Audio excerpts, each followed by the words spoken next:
Hello guys and welcome to another round gamer video.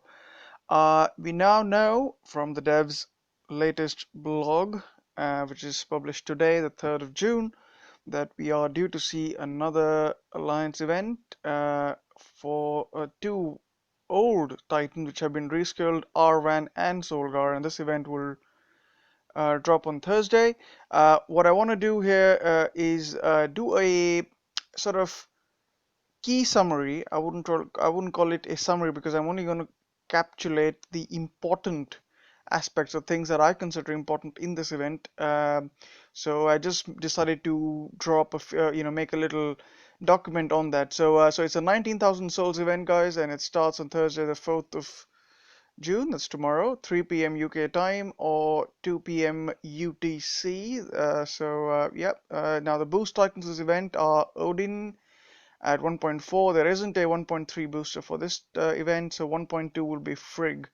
Now both Odin and Frigg on that, remember, they are lightning titans, so you can take advantage of that to make some quick PP raids. I always find lightning titans being pretty solid, so your storm ring, if you have that, will be quite useful with going with all maidens and get some quick raids through.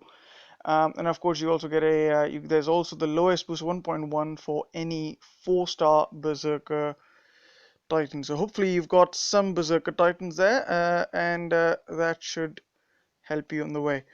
Now the boost ready for this event is going to be Storm Candle, which is the same as the one you hopefully are going to be getting for completing at least some levels from the raid boss event.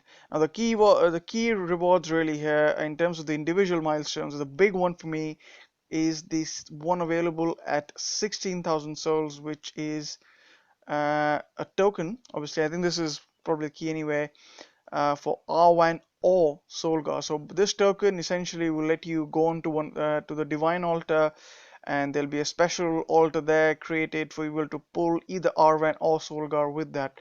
And I'm going to now show you, if you stick on for the video, I'll show you a comparison between the two titans, hopefully give you some perspective in terms of which Titan you may want to go for compared to the other. So apart from that, the other big one here is the one available at 17,000, so which is a 4-star shocking gem. Now this, uh, if I remember correctly, is the one that offers Spearman health and Spearman armor, along with, I believe, a lightning spell on the first slot. Now there are two versions of this. There's one with the Titan version and one with so Titan health and Titan armor, and there's a Spearman version, which is this one which I would want, and I think a lot of us will want, which is the Spearman health and Spearman armor. So I'm personally hoping it's that one. It isn't clear from the blog which version it is, so well, of course we'll have to wait and see when the event drops, which is well, not too long from now. Now, other thing here, 9,000 souls, you get the Storm Potion. Not really a relic you want to go for, not really a relic you want to push 19,000 souls for. You can, of course, check out the DOT database for more information on that. Now, to summarize the number of gems here, you get 550 divine gems. I hopefully done the math correctly on this one, and about 3,500 normal gems, as the red gems from this event. So there's a fair few bits to collect. Now, in terms of the alliance rewards, you've got top 50 will be eligible to get a Solgar. Now, it's interesting they choose Solgar over Arvan. Okay, so does that say something about what the developers um, try to convey as being the better version that one should get? We'll have a look at the skills in a moment to make our own decision on that. But the other, and this I find it quite interesting, is that, and I like when they do this, is that the 7th milestone in the Alliance leaderboard rewards, the 51 to 100 rank reward, you will get a token, which will be your second token if you actually grind to 16,000 souls in the actual event for getting an Arvan or a Solgar. So technically speaking, right, if you are in the top 100 alliances, right, and you grind to 16,000 souls, you can pick up both Arvan and Solgar. I repeat this again. If you are in the top 100 alliances, it's quite a lot, right? Not top 50, top 100, you will get to pick up both Arvan and Solgar by choosing your tokens appropriately. So keep that in mind. Uh, Now we do see the return of 4,000 gems back. I do like when that happens. I do like to see 4,000 gems.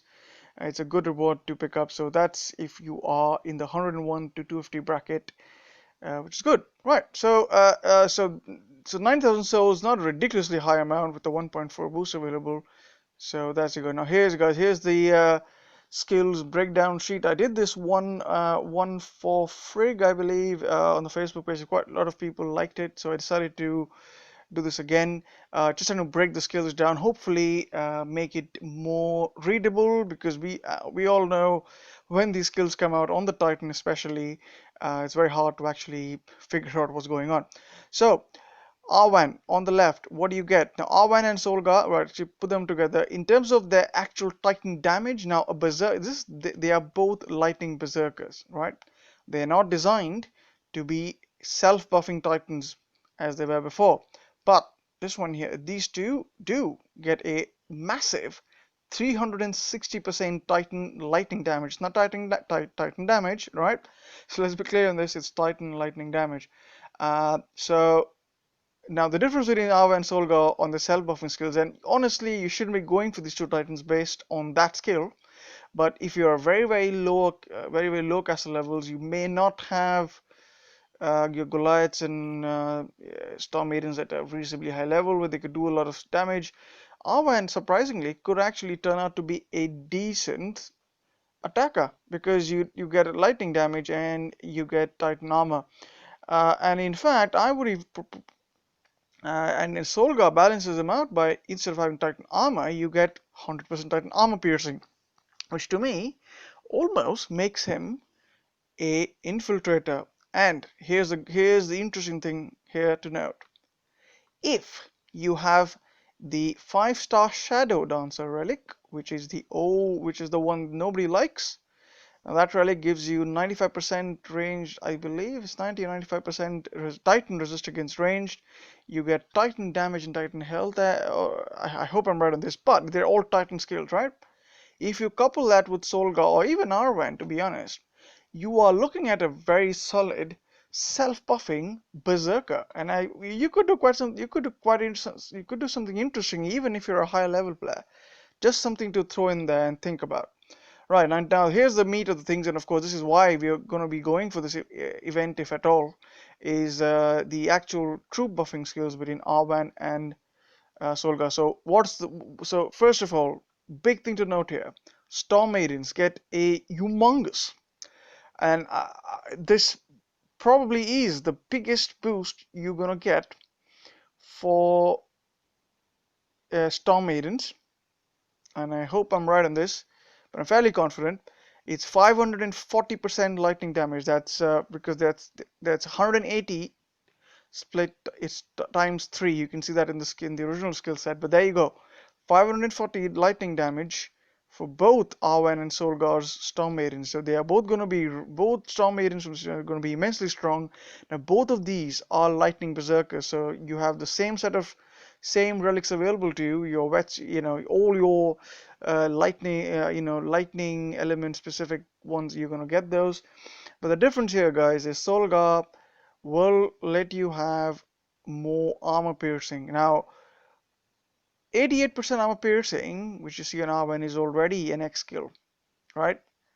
But Solgar gives you another 100 on top of that, which means he is able to produce Storm Maidens, which, without even buffing anything, you're going to look at some crazy insane stats for your Storm Maidens, and which could take down some reasonable of armor. Now you add in a few relics, a whetstone here, maybe the bust of Zeus, a couple of these relics, you could quite easily, I'm pretty confident of this, you could get the armor piercing to 300, and which will be enough to get through some of these very high armors we're beginning to see. For example, on and for example on your Solzar and what's the other one we got? The Sagunga. Yeah, and of course you got the Life Spark, but Life Spark is a bit of a different issue because the armor keeps going up as time goes by. So we won't come to that, but that's a difference. You get more armor piercing for Solgar and the Storm Maidens. The critical is the same. A pretty. This is, I think, a tier 3 critical skill. It's not bad. You know, that's something to work with. But you get some armor for the Storm Maidens, and that's probably not going to come to play because honestly, if your Storm Maidens are in melee combat, or you know, they're pretty much going to die. So right, so that's not going to matter much. So not a critical skill. One thing where it could come in place if you go up against troops which don't have a lot of armor piercing on their ranged troops. So for example, a archer with, you know, too little armor piercing, no extra armor piercing, you could cut off a bit of damage and Storm Maidens could last for a little bit longer. But it's not a big thing, guys. At least in my opinion. Now the big one. Now you always need some meat shields, because without meat shields, without something to protect your Storm Maidens, there is really no point in getting this, because you can do the same, you know, with Thorhild, which in fact is also available, I think, in this event.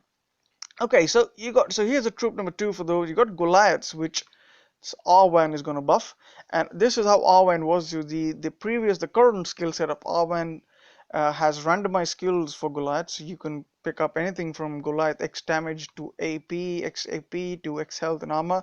Here you got fixed skills. You got 117 health and 188% armor. So because this the first skill of Arvan gives you an armor boost for all the troops, you'll end up getting another 100 in addition to the X Goliath health armor there as well. So 188, which is fantastic, because which means you can actually land up in an area where, as I mentioned, even for the as you could do for any bit of any particular skill having 188%, you can go up to 300%, and that will give you effective blockage.